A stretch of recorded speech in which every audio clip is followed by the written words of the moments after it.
I recorded you doing the last part of the countdown, Christopher. Yeah, I know. All right. Anyways, so we're back after our short break. Yay.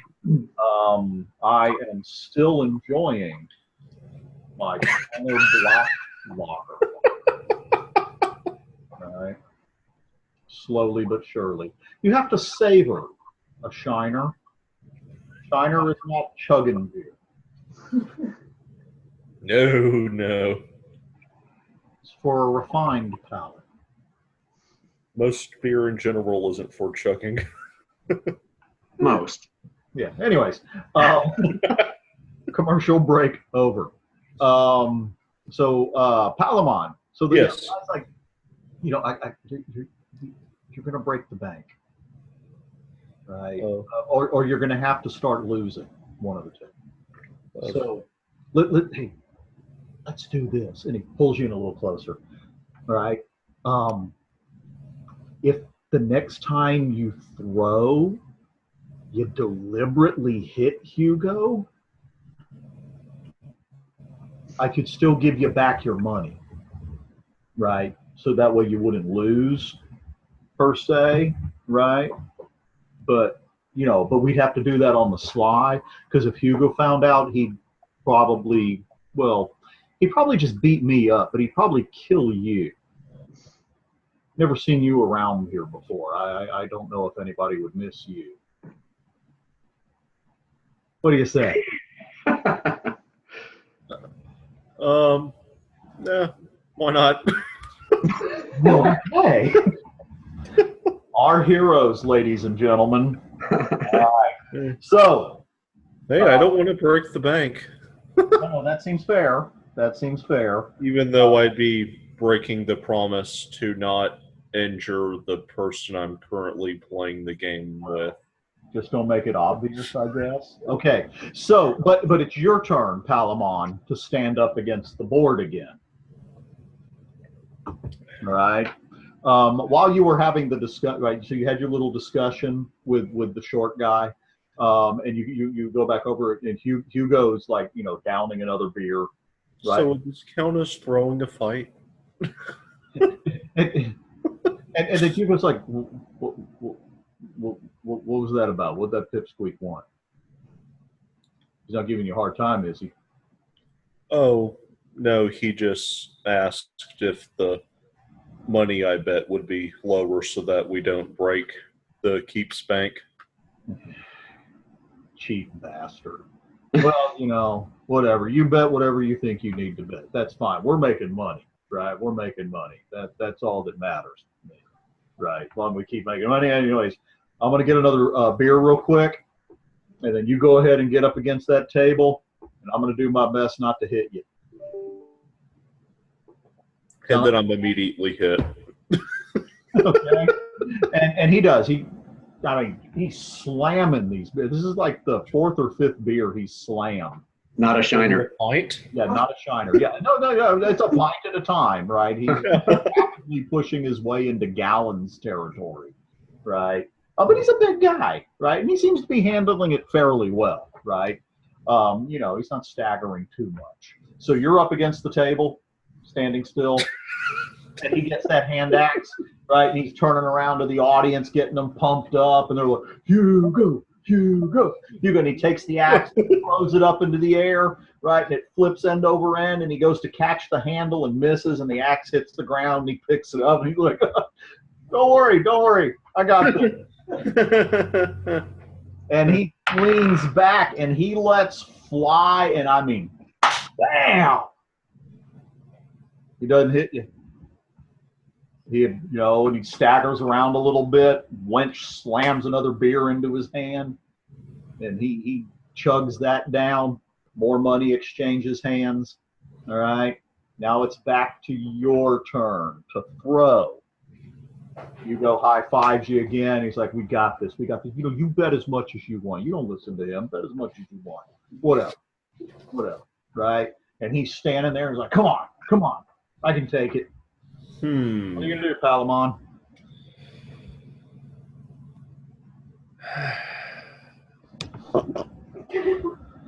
A giant face suddenly appeared. That was my daughter. Nostrils. Yes. Daughter's nostrils. Should I honor the wishes of my new friend or the stingy bastard? Okay. Right. I am flexible. Doesn't matter to me. Well, just to make things interesting for at least me and the keep, I think that I'm going to try and succeed and not hit him on purpose. So you're not going to cheat. No. All right, very good. So you're going to break your promise to cheat? Does that still count as dishonest? And at this time, if I hit, then it'd be an honest mistake. I wouldn't be deliberately doing it. All right, that seems fair. All right, you got your die? Yeah. All right. Go for it. And watch me completely mess this up. It could happen. Yeah, you win either way. Oh, yeah. What'd you roll? That would be a 3 total. Oh, wow. That is way below AC 10. That definitely sucks. Okay, roll a 6-sided die for damage for me, please. I think this might be the last of Hugo, and I'll be going away for intoxicated murder. Well, no, I know Hugo's a big guy. 6, isn't it? Yes, and if I add the ranged weapon bonus, it's a 7. Yeah. So Okay. I think I just killed Hugo. Well, no, you didn't kill him, but you buried the axe like right here. I mean, there's blood.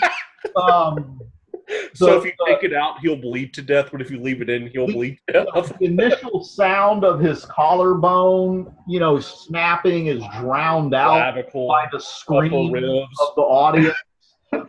Hugo drops to the ground, and he's clutching away at his eye. The little bitty guy who we haven't named yet's running over there, and he's like, "Oh man, bad luck."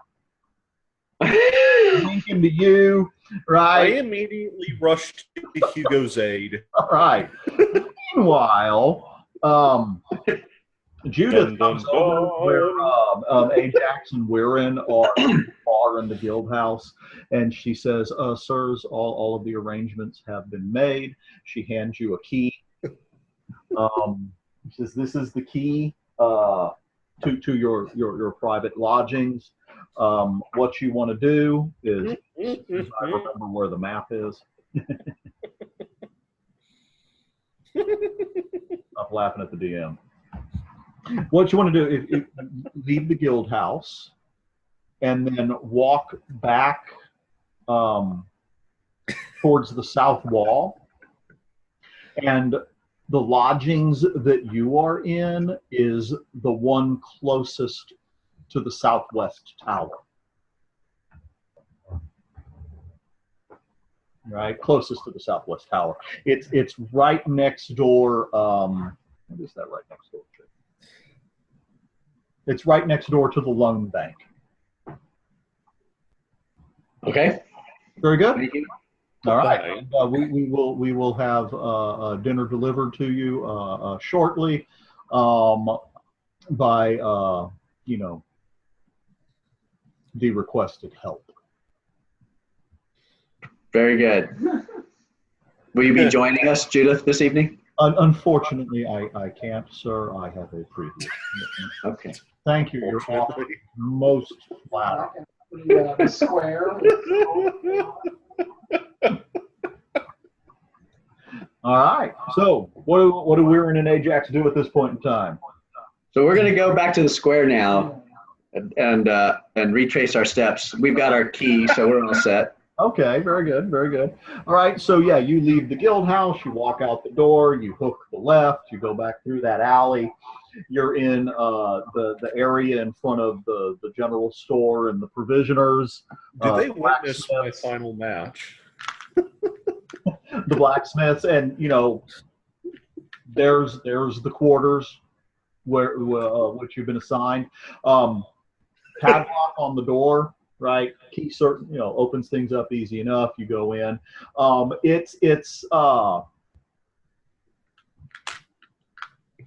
uh, it's kind of like really a wide hallway in shape. It's 10 feet 10 feet deep, 30 feet wide. So kind of a rectangular sort of building. Um, the to the left and the right are separate rooms, and then in the middle is kind of a common room with a large fireplace that cooking could be done. There's some fairly comfortable furniture. It's certainly not the lap of luxury, but the door can be secured from the inside with a stout crossbar. Windows can be shut and barred from the inside as well, right? And it's a stone building, so it's pretty quiet as well. Now you do notice, as you're opening up the door and taking a look inside and everything, there's a lot of commotion coming from that square. Further to the west, and then as you're perhaps fixing to take that first step into your private lodgings, two guys carrying another guy who has a hand axe lodged in his collarbone and shoulder, right? One of them, they've got him under the arms, the other guy's got his legs, and they're running, followed by Palamon. Are rushing past you. Palamon, of course, you see Weirin and Ajax, standing there, door open to this building, key in hand. Oh, that's are you going to continue to follow Hugo? Yes. All right. What are Weirin and Ajax going to do at this point in time? We're going to shake our heads in disbelief and just go inside, I guess. All right, that seems fair. That's fair to you, Ajax.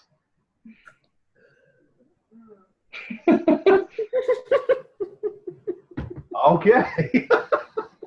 All right. So Ajax and Weirin both go into the private quarters. Sure. Okay. Shut the door. That's great. Outstanding. All right. So the camera continues to follow the emergency medical procession.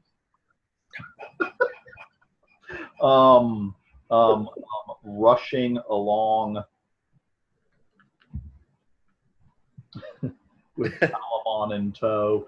Hugo seems to be taking this in relatively good spirits as he lapses in and out of consciousness. Right? So I guess that's good. The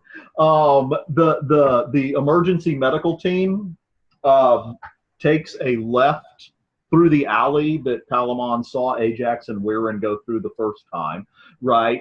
You end up rushing past this large, stout, two-story building, big sign that says Guild House on it, going right past the Guild House. And then you see, as you pass the Guild House, a building with a peaked roof, 2 stories tall, arches,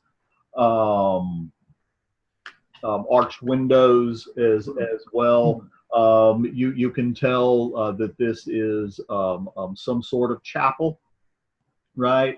And they rush inside with Hugo and Palamon following, trailing blood the whole way, right? Trailing blood the whole way. And as you burst into the building, there's an altar located at the far eastern end, pews, very functional. I mean, think Norman style medieval church, right? This isn't Gothic. I mean, these are thick walls, small windows. It's dark, lots of candlelight, and whatnot. So which deity is it to? What?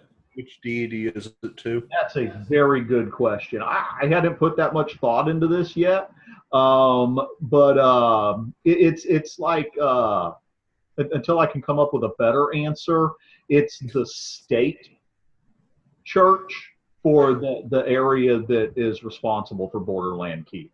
So religion of the king is religion of the people. Yeah, lawful God of lawfulness. kicking butt and taking land from barbarian peoples, that kind of thing, right? You know, god of civilization, right? Got to help the poor benighted Slavs. Seems reasonable to me, right? Who wants to be a poor benighted Slav? I don't, right? An acolyte, you can tell by his acolyte robes, comes rushing over. He's like, "You're getting blood." Oh my goodness. Y'all were playing that stupid game again, weren't you? Very well, bring him this way quickly before he expires. And are you going to continue to accompany Palamon? Yes. Okay. That's weird. I heard the yes from the other room before I heard it from the computer. Well, your audio is a bit behind from what I can hear.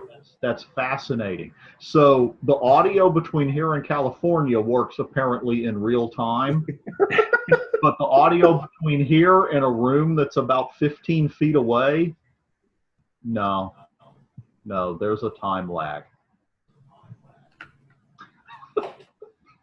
It could happen, I guess. Anyways, yeah, he goes off into a small vestry area.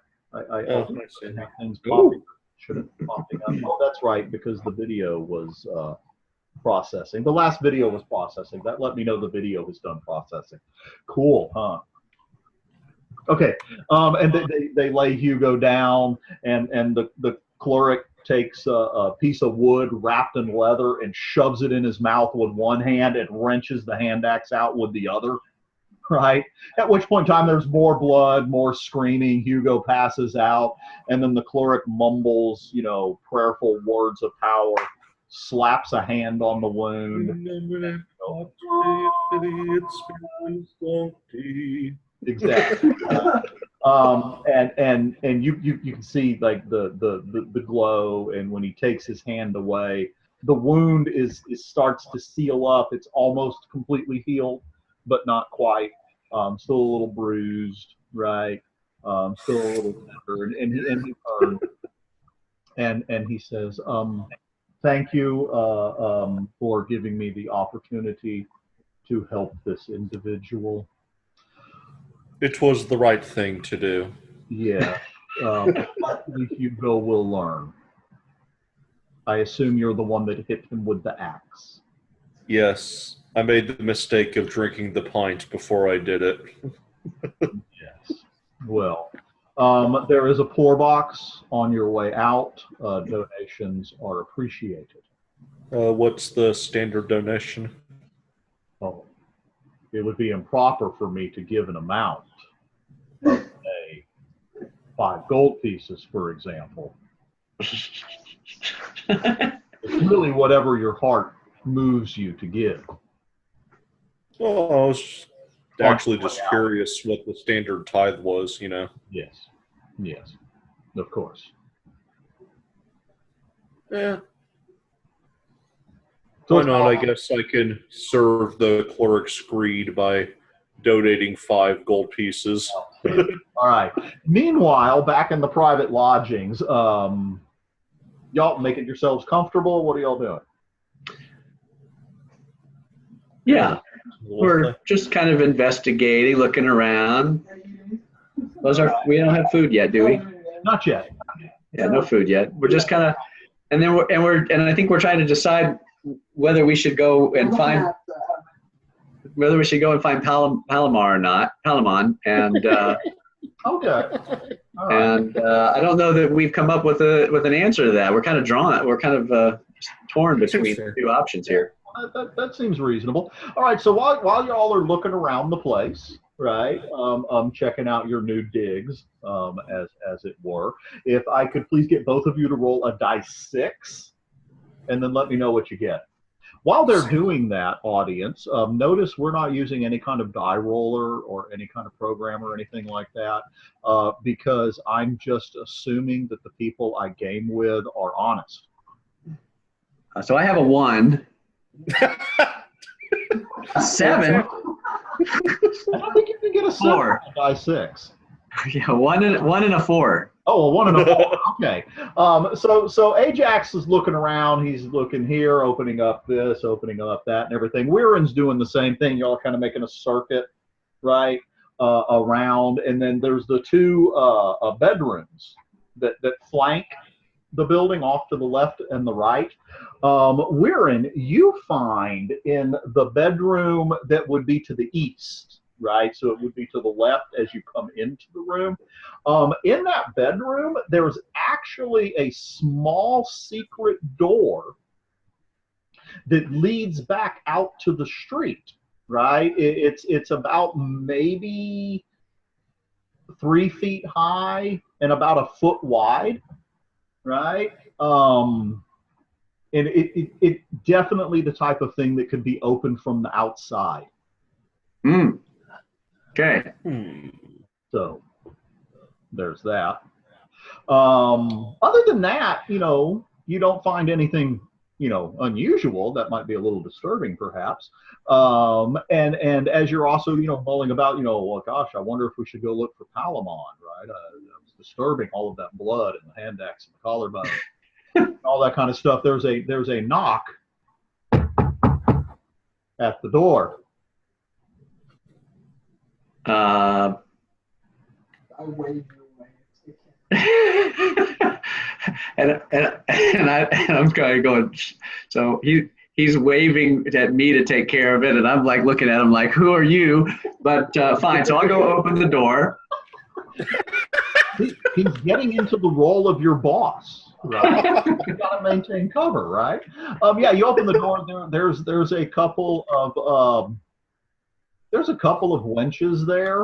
To say that they're youthful and attractive would be a slight exaggeration. They're not exactly worn and used like the furniture in a common room of a cheap tavern. But there's this,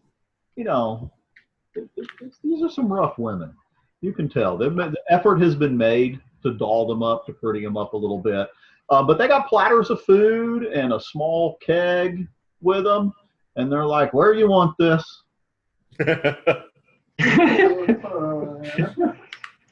So do we want the women to hang around, or is that just all part of our nonsense? No, kick him out. Yeah, so we're going to take the food, and then we're going to kick them out. Okay. They actually seem relieved. So yeah, that's good. That's good. And y'all dig in. It's pretty good food, right? Yeah. Okay, we're gonna eat the food. Yeah. Good. Meanwhile, Palamon, you're dropping money in the poor box on your way out of the church. What do you do next? As you walk back out of the front of the chapel, just so you know, you can see not 20 feet in front of you a huge interior gatehouse, right? And so basically, to give you all kind of a quick idea of what the keep looks like. Oh, right. Woo! He drew a picture. It was a square. I know, isn't it beautiful? And then I'm going to come back over here and I'm going to add another square here, right? And I'm doing 2 squares on purpose. Done. Right? This area here. The red or the blue? The well, hold on. And I shall explain you. Okay. All right. This is the outer bailey. Frassin. This is the outer bailey. This is the area that you're in, right? Okay. So y'all came in kind of here, right? The fountain and hand axe incident kind of took place over here, right? The private quarters are about here. The chapel, the chapel would be here. The guild house would be kind of here, right? Okay. Very packed in. Right, and then there's this big gatehouse here. This gatehouse is considerably more formidable than the one you came in through. And the one you came in through was no slouch of a gatehouse, right? This one's even bigger. Definitely bigger. It's a stone structure. The southern part is 15 feet high, but then it kind of steps up to 30 feet high behind that, and there's battlements and arrow slits. You can tell there's guards walking around up on the wall there. There's 6 guards on duty down on the street level that you can see. Right, and so behind that, I mean, obviously there's more structures. You would have probably seen a tower or two from a distance, and from what you would know, I mean, because you're not walking into Borderland Keep completely clueless, right? This is the Inner Bailey. This is where the lord of the castle stays, right? It's the most secure part of the fortress. All right. So basically, what this amounts to is the outer bailey is kind of public areas, the inner bailey not public. Right. Just so you know. Pretty cool, huh? Extremely cool. I know. And then in theory, if I click and drag this correctly, I can move all of that at once. Oh my goodness! I rule, right? What are you doing, Palamon? Oh, I guess I'll walk up to the gatehouse, and I also sent you a private message. Oh, you did? Yes. Chat. Oh, yeah, whatever. Leave me alone. So I walk up to the gatehouse. Oh, I just muted myself. That was stupid. I got to rename myself now. The boss. Anyways, not to be confused with Bruce Springsteen. Don't really like Bruce Springsteen. Yeah, it wasn't until I never met him. He might be a nice guy. It wasn't until the description of the keep that I even noticed. That's okay. So anywho, so you walk over to the inner gatehouse. The guards see you coming, and when they see you coming, I mean, the grips on their pole arms tighten up, right? A couple of the guys that are up on the wall stop, and kind of making a point out of letting you see the fact that they're armed with crossbows, right? And one of the guards, older guy, says, "Can I help you?" Meanwhile, back in the private quarters, that cracked me up. What y'all enjoying the food, drinking? We're probably done by now, right? Yeah. Yeah, I think we're finished eating. Okay. And do we have an idea of like what time of day or night it is? Well, y'all would have arrived. Oh yeah, I didn't tell you that. I told Christopher that last time. What time did you arrive, Christopher? You're the one with the memory. Arrived when? To the keep. You're the one with the memory. I'm the one that's 50 years old and drinks. Well, I can't say for sure, but I'm imagining memory. But I'm imagining it was mid-morning. If I got that wrong, I apologize. So yeah, it's probably been a couple 3 hours. So it's probably midday outside. Good hunk of the day left. Now y'all are tired. You've been traveling a while.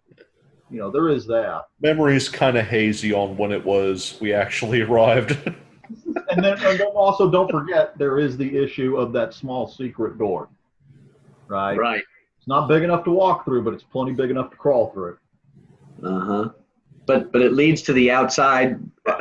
When I looked outside there, what did I see? So we'll do another map. All right. There's a row of private quarters up against the south wall. Right. Row of private quarters up against the south wall. So here's private quarters. Do. Right. And you're staying in the one that's farthest to the east, right? So y'all are staying here. Okay. The secret door is basically right here. No way.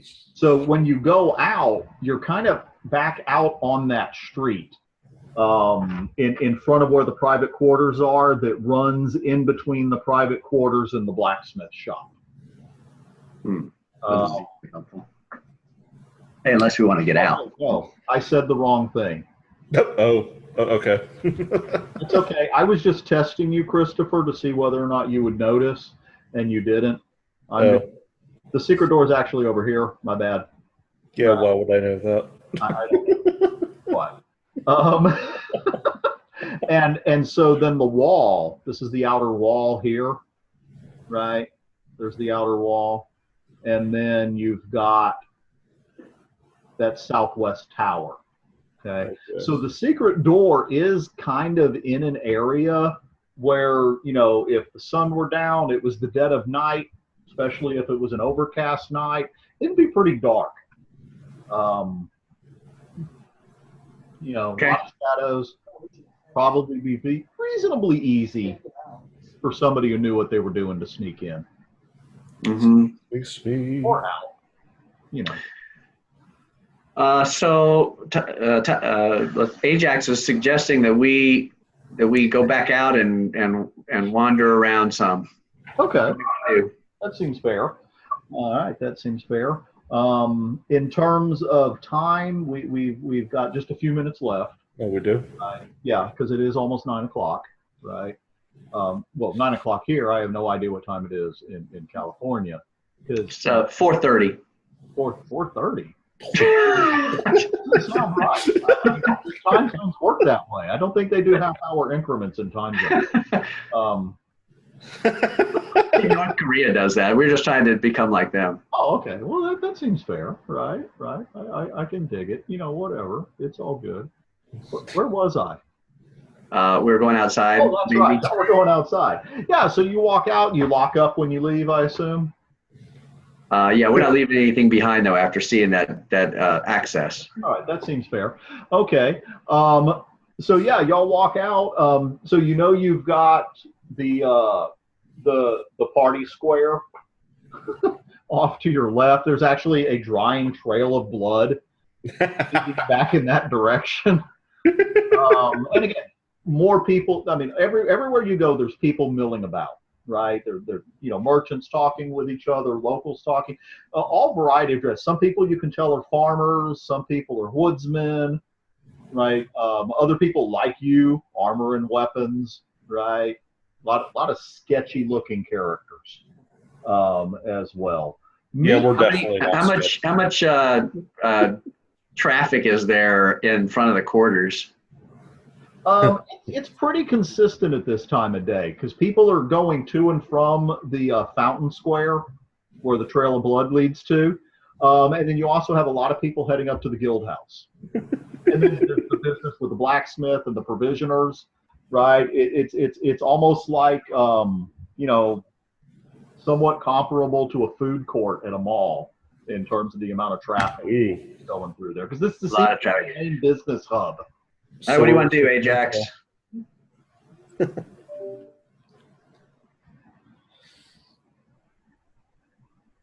Well, while he meditates on this, the guard has asked you, Palamon, a question.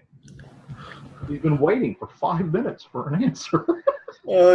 Yes, I am looking for work. Oh. What kind of work? At this point, it doesn't really matter. Well, they might need somebody to help mucking out the stables. You think you could do that? Yeah, sure. All right, and get out of here. Where's the stable? You passed it on the way in. It was the place with the horses. Oh, right. We kind of ignored that since I didn't come in with the horse, but I'll make my way over there. All right, yeah, you do that. As you're walking off, he turns to one of the other guards and he says, "I'm so sick of these adventurers." Wait, what?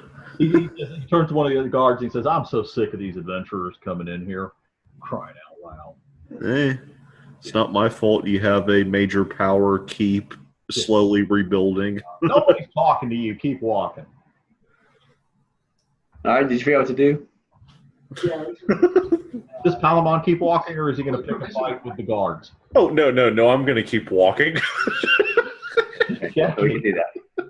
All right. So what about Weirin and Ajax as we're down to our last bit of time here? So Ajax says we're going to go to the provisioner. Okay, cool. So I'm going to assume at this point in time that as you're going into the provisioners, Palamon's going to be coming back from the direction of the guild house. Hey, the gang is all here. But will we actually remain together? Well, that we're unfortunately going to have to wait till next time to find out. And now, in theory, we can do this again whenever. I mean, I don't know. When are y'all available again? I have to work tomorrow. Well, we're going to be on vacation next week, although we could potentially do this from Friday? remotely. But Yeah. Friday is good. Saturday is quasi good, although I got a project. And then next week I don't know, and then after that would be more Okay. our standard schedule. What are you thinking about? Do you have stuff Friday? Yes. Okay, so that's what I thought. And then Saturday we have our normal game here. So that just won't work. Okay, so why don't you all email me and let me know what's up. And Okay. because my tutoring that I do right now tends to be from 6 to 8 in the morning, or 8 to 10 in the evening because of the time difference between here and China. Right. So the bulk of most of my days is free. And then also got the kids camp thing next week, Christopher. Yes, but that's early morning to early afternoon. Probably wouldn't affect this, but yeah, just FYI, just reminding you. He volunteers for stuff. It's weird.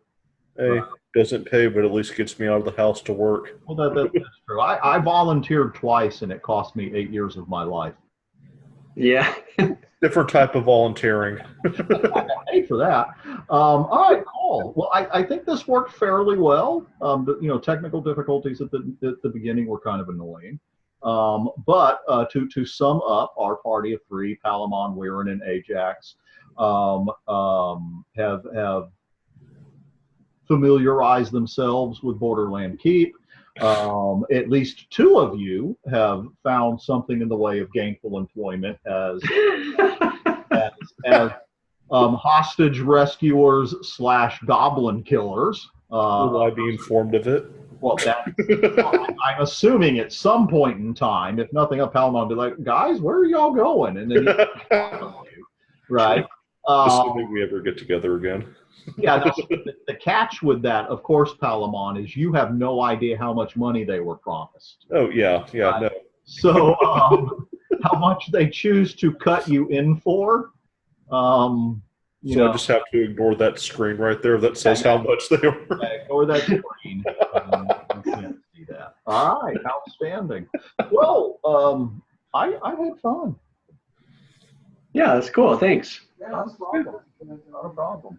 I have a friend named Alex who lives in Tbilisi, Georgia. I thought he would be joining us tonight, but I hadn't heard from him as well.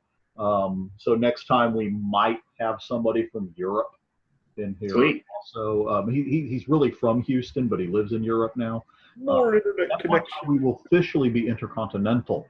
So Shiner, if you're watching this, if you decide to go with the sponsorship deal with me, I will point out that people in Europe may end up seeing this as well. I have no idea if Shiner's for sale in Europe or not. Cool. All right. Well, good night, guys. I know you're about out of time. Yes, sir. Yeah, all right. Thank you very much. Thank you. I'll see y'all later. All right. Talk to you later. See you, Christopher. And now end meeting.